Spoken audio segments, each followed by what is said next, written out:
Hello, thank you for joining us today. I'm Sandy Potter. Did you know that April is Healthcare Decisions Month? And in fact, April 16th, the day after Tax Day, has been called National Healthcare Decisions Day, which is chosen based on the saying that nothing in life is certain but death and taxes. I'm joined today by a wonderful panel of Masonicare representatives to bring you a virtual panel discussion about the importance of making your end-of-life choices known. With me are Reverend Carl Anderson, Masonicare Vice President of Fraternal Relations, Audrey Grove, Director of Masonicare Community Services and Social Accountability, and Stacy Allen, Director of Corporate Compliance for Masonicare. Thank you all so much for joining us. This is such an important topic and one that many people might put off talking about because it's not always the most comfortable thing to think about, but however, it's really crucial. It is. Absolutely. And Carl, maybe you can start and talk to us about the importance of making your end-of-life care decisions known to your family members and to your medical professionals. Sure, be happy to. I think one of the things that people need to realize and think about is if you can't speak for yourself, who will speak for you? What do you want? How do you want things done? What really works with your ethics, with your religious perspective, with your really just your desires going forward? And then having that document is a gift for your family, because then if you cannot speak for yourself, they can speak for you in an informed way and in a way that honors all that you want done and what you might not. Right, and Audrey, this is really, when it comes down to it, it's about peace of mind. Absolutely. It's about making decisions and having your wishes known before it's a crisis. So let it start with a conversation instead of a crisis. Yeah, we always tell people you don't want to be doing anything if you can avoid it in a crisis mode, in a pressured situation. And yes, preparation is the key. It can be a little bit overwhelming though. Like, where do you start? You hear about different documents that you really should have in place. What do you all recommend for people?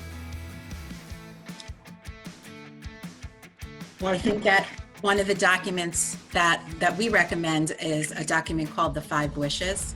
Mm-hmm. And it's a document, and I know Stacy's going to be talking about that, but you can get online, you can order it online, I should say.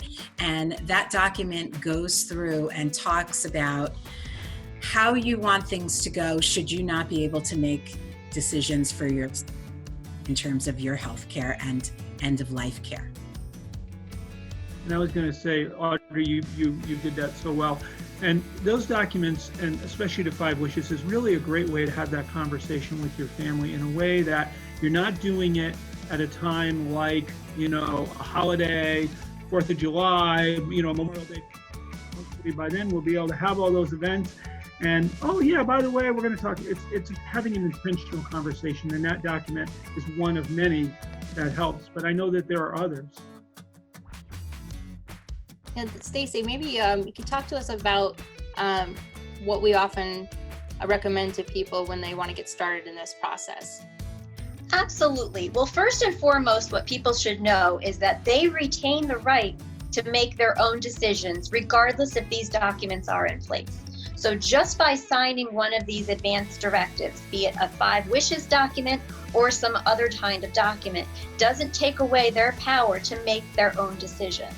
Healthcare decision making with a substitute decision maker only goes into effect when that person is deemed not able to make decisions for themselves any longer.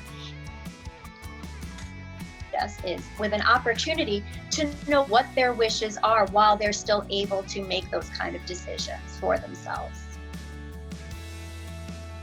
Yeah, and that's so important. And again, one of the things that we tell people is just because you complete one of these documents, it doesn't mean that you can't change your mind down the road if something in your life changes in any way. These are not set in stone.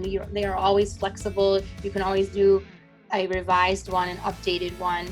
And legally, what is the advice that we give people of what they should have in place and how they make these things known to the proper people? Sure. Well, there's several resources that are available to them. Like Carl and Audrey had mentioned is the 5 Wishes document. What we like about that one is it provides a broad breadth of appointing a substitute decision maker, as well as a combination of what end-of-life decisions they may want to have considered when they get to that point, if and when they get to that point. 5 Wishes is only one type of document, though, and it's not one that you have to have. There are other resources available through the Connecticut, the Attorney General's office in the state of Connecticut. They have advanced directive documents for Connecticut residents as well. And you can go on to the state website to access those. It's www.ct.gov. And you can do in the search field, your right to make healthcare decisions. And the documents available on that website also explain who you would want to have appointed as a healthcare decision maker. We call it in Connecticut the healthcare representative. That's the terminology that we use here. But it also includes a living will, which again is a document that memorializes those end-of-life wishes. So whether you're dealing with the Connecticut state documents or the 5 Wishes documents, I would caution people to pay attention is read it thoroughly, complete it thoroughly. You have to sign, you have to date. You also have to get those documents witnessed. Now, of caution, the witnesses cannot be somebody that you name in the document. And it might surprise people that the person that you name as a substitute decision maker is not asked to sign those documents. So that's why, like Carl and Audrey have mentioned, we really stress the importance of having these conversations, because you want to make sure that person knows that they've been appointed in that role and give them the assurance of what your wishes are if and when that time comes. Now, having those documents is very helpful. However, if you don't have those, there are rules in Connecticut that will, healthcare providers will look to the next of kin, which means your spouse, to make those decisions on your behalf in the event you're not able to anymore. They'll look to adult children, and if there aren't any, they'll look to the siblings. Now, the challenge with that really that healthcare providers find, which is why having these documents executed in advance are just so helpful, is that if you have more than one adult child, you'll have to have all of them in agreement and consulted in whatever course of action needs to be taken for the next steps of your care. So having the documents already done and available is just really helpful for everybody. And what I mean by available is you want to make copies once they're executed.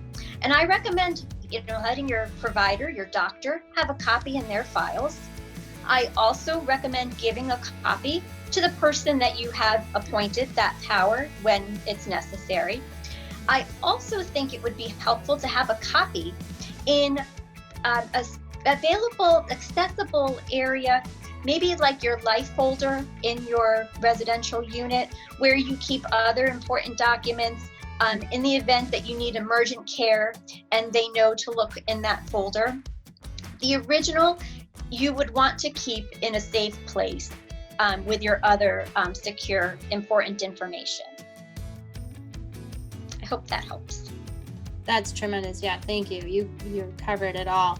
And, as Carl and Audrey were alluding to, with the holidays upon us, it's not the type of conversation that you want to bring up at the dining room table during a holiday meal.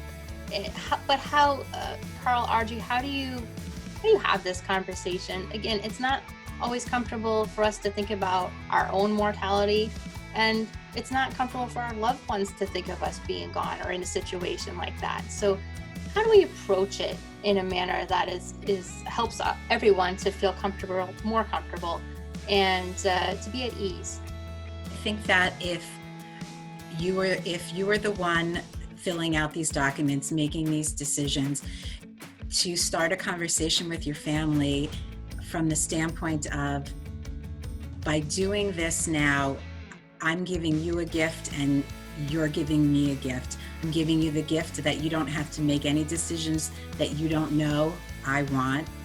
And I will have the gift of knowing that everything will go the way I have explained that I wish it to be. And I think sometimes, and that's so good, Audrey, people will say, oh, no, don't talk that way. Don't talk that way.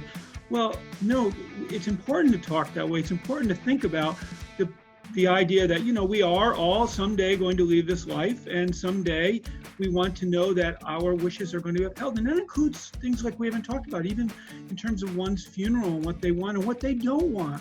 These days, people are making changes and differences in the way it used to be done in terms of how they want a funeral service conducted, what they want, what they don't want, who they want to speak, who they don't want to speak.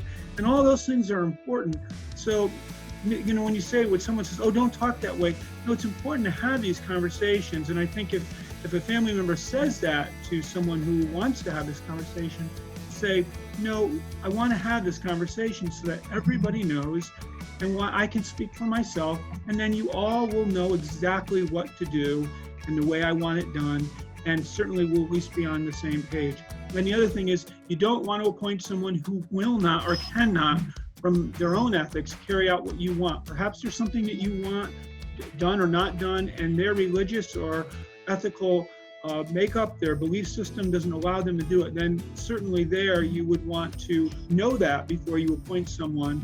And I like what Stacy said, and then also make sure they know that they've been appointed as well. Yes. Yes, very important. And really to just emphasize to your family, this is about peace of mind.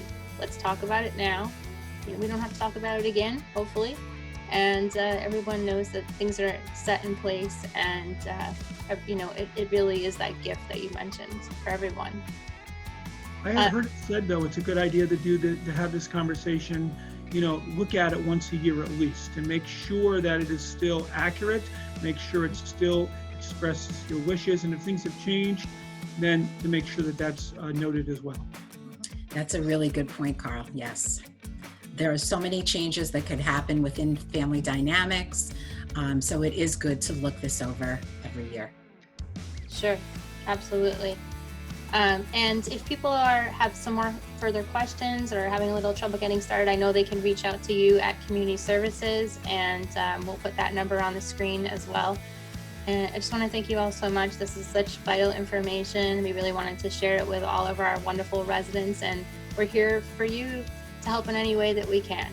So thank you all very much for your time today and all of this wonderful insight in these resources. Thank you, Sandy. Thank you.